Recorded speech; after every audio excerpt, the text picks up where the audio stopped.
menjelaskan mikroskop cahaya. Perkenalkan, nama saya Selina Dwianjani. Saya Felicia Gayatri. Saya Malika Dwianjani. Saya Dian Alvira. Di sini kami akan menjelaskan bagian-bagian dan fungsi dari mikroskop. Ini adalah lensa akuler. Fungsinya Melakukan kontak mata secara langsung. dan ini adalah tabung.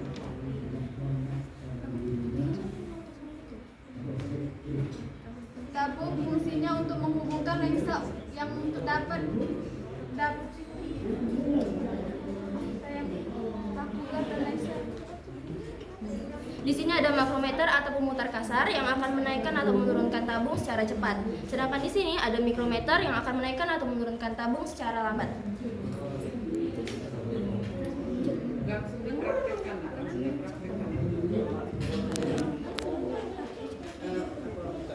Ya, coba semua lihat. Ini pemutar kasar.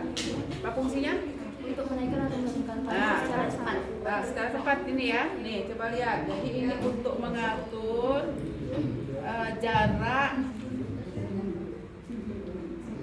jarak yang akan kita amati. Jadi nanti di sini bisa diturun naikkan, ya. Jangan terlalu ke bawah agar tidak menyentuh objek kaca yang akan kita teliti, kita amati, ya. Ya, lanjut. Pemutar kasar ini pemutar halus. Nah, apa fungsi pemutar halus? Menaikkan atau menurunkan tabung secara lambat. Ya, menaikkan dan menurunkan tabung secara lambat. Ini ada pemutar halusnya juga, ya. Jadi untuk memperjelas objek yang akan kita teliti. Ini cara memutarnya pelan-pelan nanti ya. Oke, lanjut. Ini adalah lengan mikroskop yang fungsinya untuk membawa atau memindahkan mikroskop.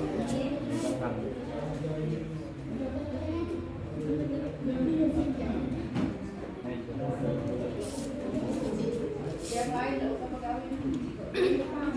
Meja adalah fungsi tempat untuk meletakkan objek yang akan diamati.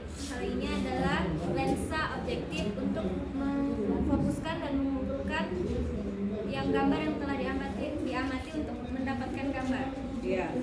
Bentar. Ini kita lihat ada tiga apa tadi namanya? Lensa objektif. Lensa objektif, artinya lensa untuk kita mengamati objek yang akan kita teliti, ya. Ini ada pembesarannya, lihat, ada pembesaran berapa itu? Coba. Tuh. 0,65 ini bisa diputar sampai bunyi klik. Ini 6,25, yang ini 1,25. Jadi ini bisa diganti-ganti lensa objektifnya untuk melihat yang mana yang lebih tajam. Ya. Lanjut. Ini adalah penjepit objek. Fungsinya untuk menjepit parapet agar tidak perparat agar tidak bergeser. Ya. Jadi ini bisa dimaju mundurkan. Ini ke kiri, ke kanan, ya, ke kiri, ke kanan, ini ke depan.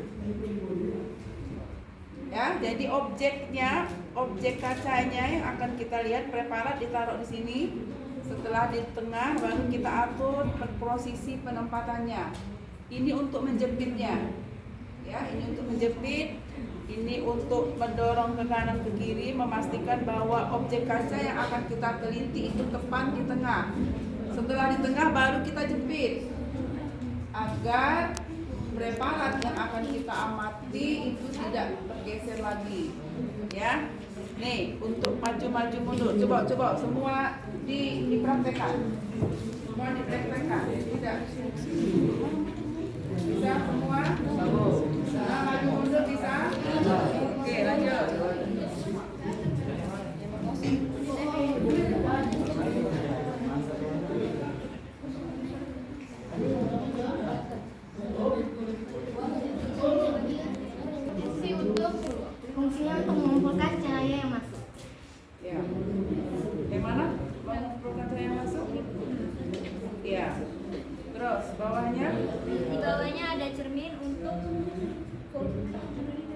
berfungsi untuk mengarahkan cahaya pada objek. Ya, mengarahkan cahaya pada objek. Betul. Betul.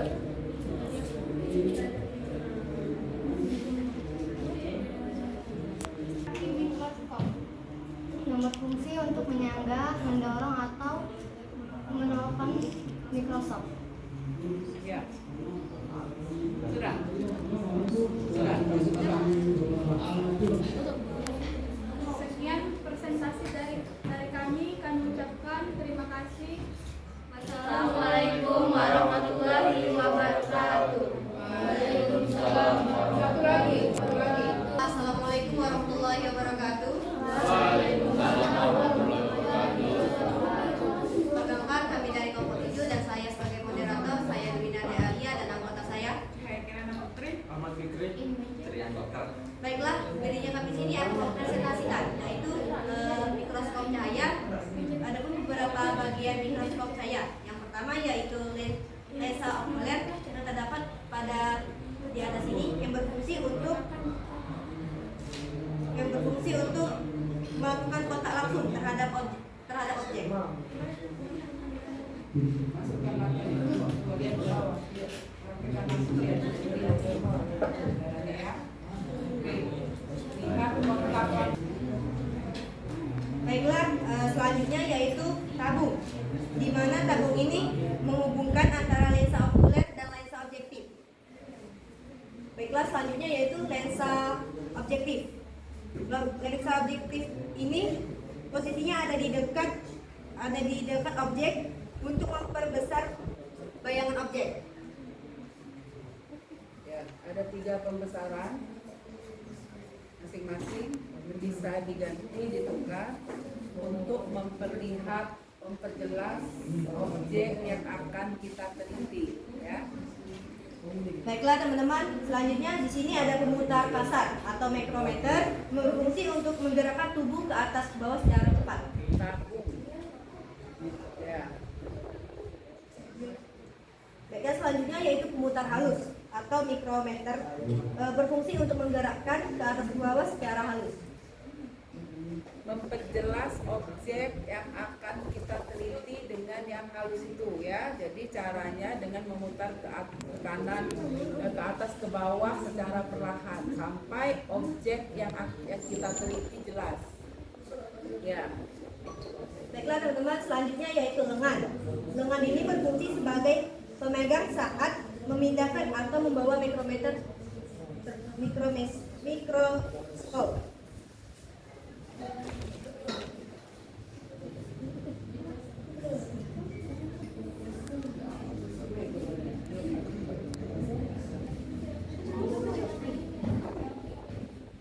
Teman-teman, selanjutnya yaitu penjepit objek sebagai pelapis objek pengamatan untuk menjepit objek.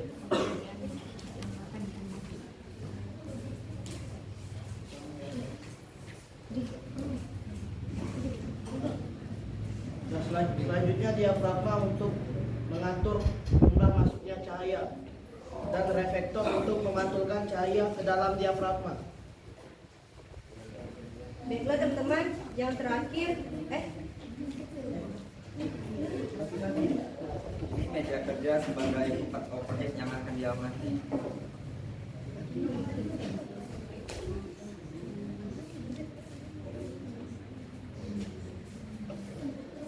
Dan selanjutnya kakinya untuk menopang atau memperkokoh kedudukan mikroskop. Ya, betul. Baiklah, terima kasih teman-teman atas perhatiannya dan kami tutup dengan wassalamualaikum warahmatullahi wabarakatuh.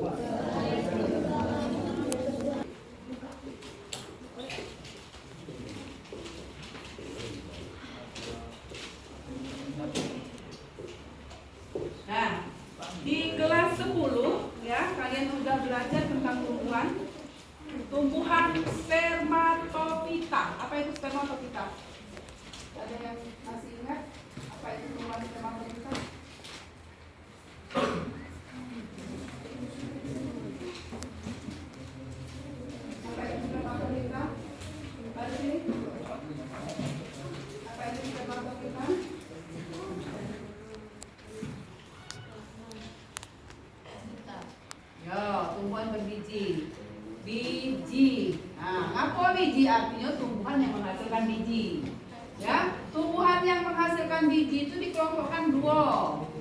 dengingan.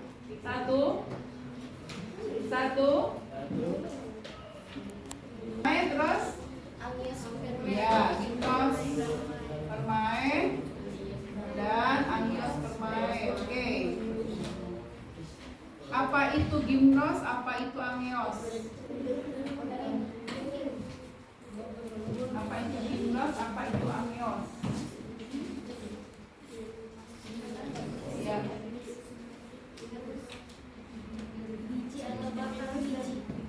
Gimnospermae, bijinya bagaimana? Semuanya itu tumbuhan biji. Bagaimana perbedaan bijinya? Ya, silakan. Siapa yang bisa? Bagaimana perbedaan biji gimnos dengan angios? Ya. Kalau gimnospermae tumbuhan berbiji terbuka. Ya. Kalau angiospermae tumbuhan berbiji tertutup. Oke. Nah, kenapa disebut terbuka? Kenapa disebut tertutup? Angkat tangan. Tertutup. Oke. Ya. Kenapa disebut terbuka? Kenapa disebut tertutup? Siapa yang bisa? Gua hanya mengingatkan lagi, ya. Kemudian tumbuhan biji tertutup. Kenapa disebut tertutup? Karena di dalam. Karena di dalam. Apa di dalam? Tertutup oleh daun atau daging buah. Contohnya kacang, mangga, jagung, iya. Makanya disebut tertutup oleh daun atau daging buah. Mangga, rambutan, ya kan? Nah, sehingga tumbuhan biji ini dibedakan atas dua. Satu, berdasarkan keping bijinya. Satu. Jaringan yang terdapat pada monokotil dan dikotil. Jaringan apa saja? Akar, batang, dan daun. Akar dan batang dan daun. Jadi hari ini tujuan judul kita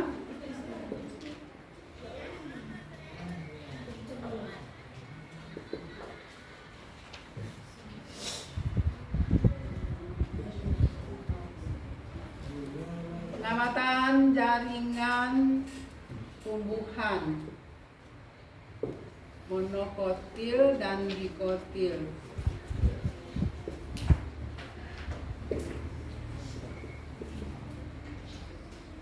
Tujuannya membedakan. Satu, membedakan jaringan pada batang, pada akar dulu, pada akar. Membedakan jaringan pada batang, kemudian membedakan jaringan pada daun. Nah, yang mana yang dibedakan? Membedakan antara monokotil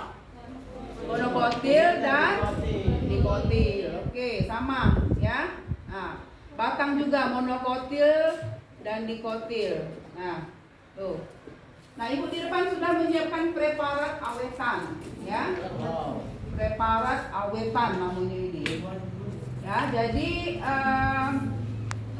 Ibu kasih satu-satu dulu. Kita akan melihat akar. Sudah dapat akar, baru tukar ke depan. Batang, sudah batang, baru daun.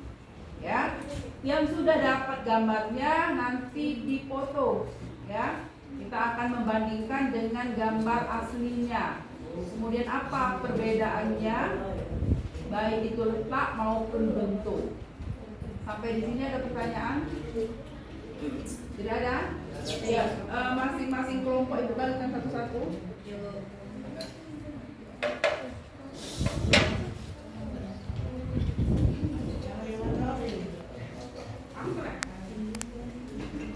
Bawa itu dah kamu, ada tisu dah.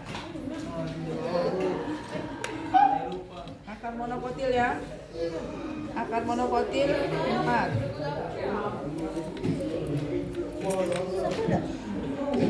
Akar dikotil. Akar dikotil.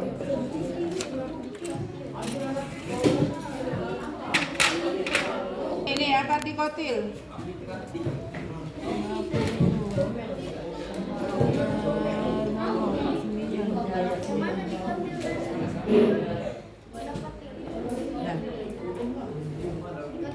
Ada tisu dah nak? Kalau ada tisu dilap dulu itu dulu ya.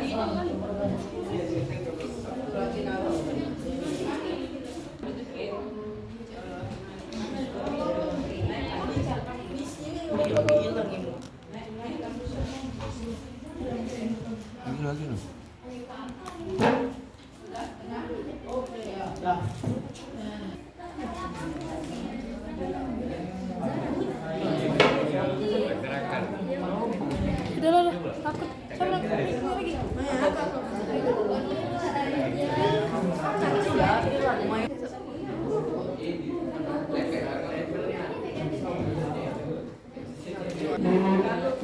ini lepas, ini dia ini nak dipanggilkan. Sambil nengok itu sambil jalan ini.